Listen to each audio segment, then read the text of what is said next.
Rugby Sense!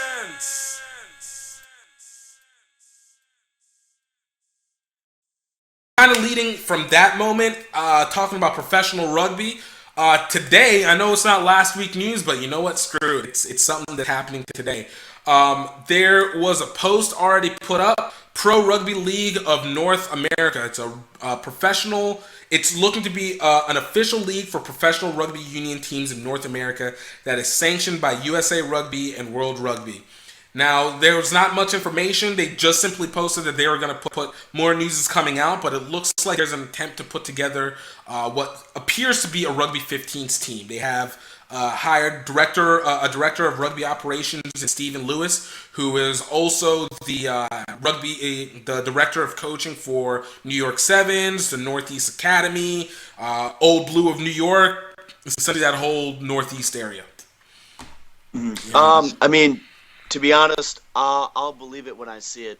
I mean, after everything that happened with the NRFL, and they even went out and had a combine and put a team together, you can't really trust anything that comes with rugby in North America anymore because it keeps failing. So when I see it, I'll believe it. But I think a key phrase, what you said, is sanctioned by USA Rugby. So it's not like some random group of investors is just putting it together. You can see they've gone through the steps, talked to USA Rugby, talked to World Rugby, put together.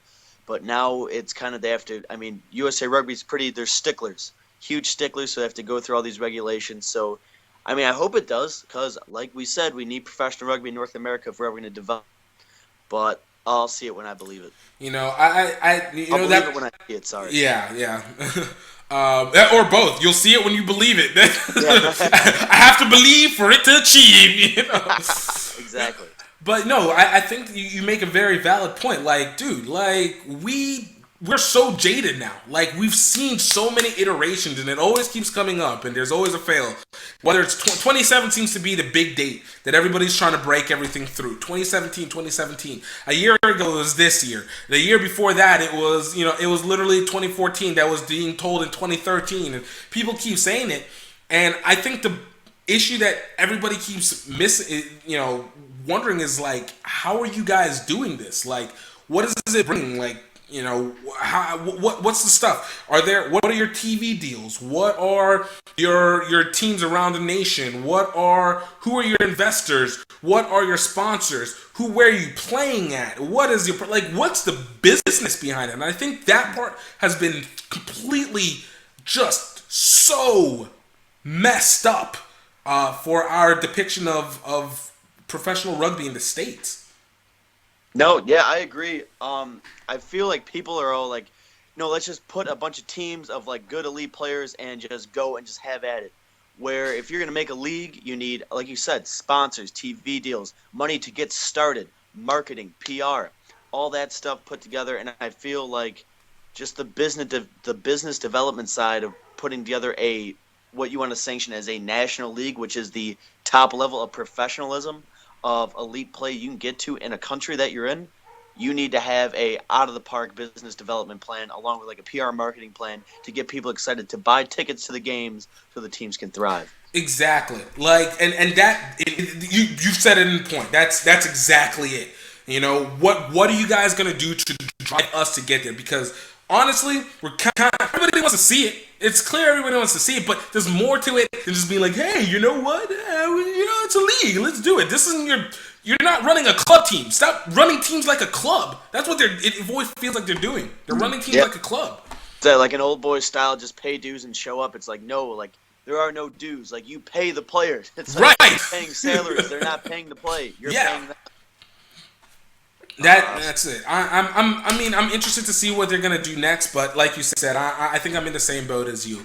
I have to see it before I believe it. I have to see what you guys have planned, and I need to see more than just a social media press. I'm still, I'm a digital guy. I still believe digital marketing is the way to go, but I have not seen any proof that digital marketing that any of these guys know how to do an actual digital market.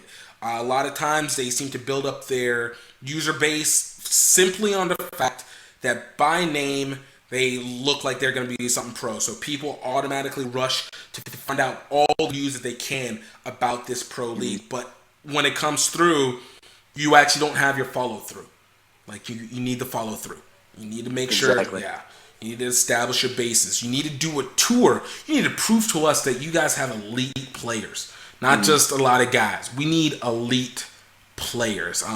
Yeah, you're not going to pay $35 for general admission to see like Division III men's club rugby going at it. No, you want to see guys who are as good or better than Carlin Isles, Terry Baker, and like Matt Hawkins when he used to play. You want to see like that type of rugby, not men's club rugby, top elite rugby. Right. You know, I've always said, not always said, but I remember saying, I think one of the people were talking about why people don't care about rugby in the States or don't care about rugby. And one of the marks I've always put was that people don't care is because they don't feel like there's a separation. Now, you know, obviously international level overseas, people are all day will be like, oh yeah, those guys are better. So, you know, the few people that watch it will watch it. But when